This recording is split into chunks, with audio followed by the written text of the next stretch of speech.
ಇನ್ನು ಬೆಳಗಾವಿ ರಾಜಕಾರಣದ ಮತ್ತೊಂದು ಸ್ಫೋಟಕ ಸುದ್ದಿ ನಿಮ್ಮ ಫೋಕಸ್ ಟಿವಿಯಲ್ಲಿ ರಿವೀಲ್ ಆಗ್ತಾ ಇದೆ. ಈಗ ಡಿ.ಕೆ. ಶಿವಕುಮಾರ್ ಮತ್ತೆ ಜಾರಕಿಹೊಳಿ ವಾಕ್ ಸಮರ ಈಗ ಮತ್ತೆ ಮುಂದುವರಿತಾ ಇದೆ. ಬೆಳಗಾವಿ ರಾಜಕಾರಣದ ಮತ್ತೊಂದು ಸ್ಫೋಟಕ ಸುದ್ದಿ ನಿಮ್ಮ ಫೋಕಸ್ ಟಿವಿಯಲ್ಲಿ ಬ್ರೇಕ್ ಆಗ್ತಾ ಇದೆ. ಡಿ.ಕೆ. ಶಿವಕುಮಾರ್ ಮತ್ತೆ ಜಾರಕಿಹೊಳಿ ವಾಕ್ ಸಮರ ಈಗ ಮತ್ತೆ ಮುಂದುವರಿತಾ ಇದೆ. ಡಿ.ಕೆ.ಶಿ ಸಂಪುಟಕ್ಕೆ ಆಲ್ರೆಡಿ ಸತೀಶ್ ಜಾರಕಿಹೊಳಿ ಸೇರ್ಪಡೆ ಆಗಿದ್ದಾರೆ.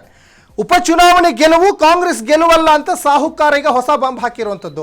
ಆಪರೇಷನ್ ಕಮಲದ ತಂತ್ರ ಬಿಜೆಪಿಯ ದೆಹಲಿ ಮಾಡೆಲ್ ಅಂತ ಸತೀಶ್ಗೆ ಹೇಳ್ತಾ ಇದ್ದಾರೆ. 2028ರ ಗದ್ದುಗೆ ಮೇಲೆ ಸತೀಶ್ ಜಾರಕಿಹೊಳಿ ಕಣ್ಣಿಟ್ಟಿದ್ದಾರೆ. ಈ ಹಿಂದೆ ಕೂಡ ನಾನು 2028ರ ಒಂದು ಮುಖ್ಯಮಂತ್ರಿ ಅಭ್ಯರ್ಥಿ ಅಂತಲೂ ಹೇಳಿದ್ದಾರೆ. ಡಿ.ಕೆ.ಗೆ ಪ್ರತಿ ಹಂತದಲ್ಲೂ ಮಗ್ಗಲ ಮುಳ್ಳಾಗ್ತಾ ಇದ್ದಾರೆ ಸತೀಶ್ ಜಾರಕಿಹೊಳಿ.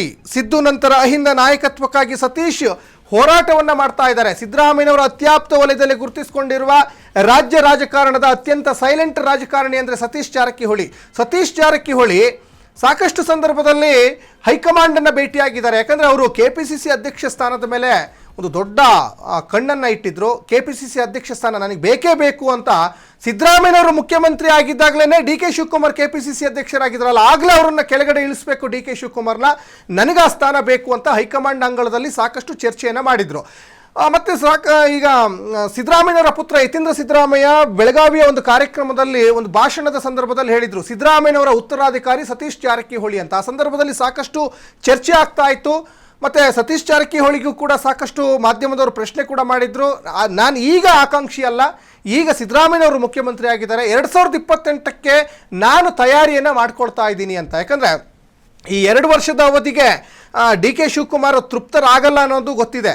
ಮತ್ತೆ ನಾನು ಮುಂದಿನ ಮುಖ್ಯಮಂತ್ರಿ ಆಗಬೇಕು ಅಂತ ಈ ಸಣ್ಣ ಪುಟ್ಟ ಒಂದು ಚುನಾವಣೆಯನ್ನು ಕೂಡ ಭಾಳ ಸೀರಿಯಸ್ಸಲ್ಲಿ ತೆಗೆದುಕೊಳ್ತಾ ಇದ್ದಾರೆ. ಮೊನ್ನೆ ಕೂಡ ನೋಡಿ, ಒಂದು ಚುನಾವಣೆಗೋಸ್ಕರ ರೆಸಾರ್ಟಿಗೆ ಕರ್ಕೊಂಡು ಹೋಗಿದ್ರು CM ಡಿ.ಕೆ. ಶಿವಕುಮಾರ್. ಯಾಕೆ ಕರ್ಕೊಂಡು ಹೋಗ್ತಾರೆ ಅಂದರೆ ಈ ಎಲ್ಲ ಚುನಾವಣೆಗಳು ಈ ಚುನಾವಣೆಯ ಗೆಲುವು ಮುಂದಿನ 2028ರ ಚುನಾವಣೆಗೆ ಅಣಿಯಾಗ್ತಾ ಇದ್ದಾರೆ. ಅಗೇನ್ ನಾನು ಮತ್ತೆ ಮುಖ್ಯಮಂತ್ರಿ ಆಗಬೇಕು ಅಂತ. ಅದಕ್ಕೆ ಅವಕಾಶ ಕೊಡಬಾರ್ದು ಅಂತ ಸತೀಶ್ ಜಾರಕಿಹೊಳಿ ಈಗ ಸಾಕಷ್ಟು ಪ್ಲ್ಯಾನ್ ಮಾಡಿದ್ದಾರೆ. ಕೆಪಿಸಿಸಿ ಅಧ್ಯಕ್ಷ ಸ್ಥಾನ ತನಗೆ ಸಿಕ್ಕಿದ್ರೆ ನಾನು ಹೇಗಾದರೂ ಮಾಡಿ ಮುಂದಿನ ಮುಖ್ಯಮಂತ್ರಿ ಆಗ್ಬೋದು ಅನ್ನುವಂತಹ ಒಂದು ಲೆಕ್ಕಾಚಾರ ಸತೀಶ್ ಜಾರಕಿಹೊಳಿಗೆ ಇದ್ದಂತೆ ಕಾಣಿಸ್ತಾ ಇದೆ. ಯಾಕಂದರೆ ಕಾಂಗ್ರೆಸ್ನಲ್ಲಿ ಒಂದು ಪದ್ಧತಿ ಇದೆ, ಯಾರು ಕೆಪಿಸಿಸಿ ಅಧ್ಯಕ್ಷರಾಗ್ತಾರೆ ಅವರು ಮುಂದಿನ ಮುಖ್ಯಮಂತ್ರಿ ಆಗ್ತಾರೆ ಅನ್ನುವಂತಹ ಒಂದು ಮಾತಿದೆ. ಹಂಗೆ ನೋಡೋಕೆ ಹೋದರೆ ಪರಮೇಶ್ವರ್ ಕೂಡ ಕೆಪಿಸಿಸಿ ಅಧ್ಯಕ್ಷರಾಗಿ 8 ವರ್ಷಗಳ ಕಾಲ ಪಕ್ಷವನ್ನು ಮುನ್ನಡೆಸಿದ್ರು ಕೂಡ ಅವರಿಗೆ ಅವಕಾಶ ಸಿಗಲಿಲ್ಲ. ದಲಿತ CM ಕೂಗು ಭಾಳ ವರ್ಷಗಳಿಂದಲೂ ಕಾಂಗ್ರೆಸ್ ಪಾರ್ಟಿಯಲ್ಲಿ ಕೇಳಿ ಬಂದರೂ ಕೂಡ ಪರಮೇಶ್ವರಿಗೂ ಸಿಕ್ಕಿಲ್ಲ, ಮಲ್ಲಿಕಾರ್ಜುನ್ ಖರ್ಗೆಗೂ ಸಿಕ್ಕಿಲ್ಲ, ಜೊತೆಗೆ ಯಾವೊಬ್ಬ ದಲಿತ ನಾಯಕನಿಗೂ ಕೂಡ ಸಿಕ್ಕಿಲ್ಲ.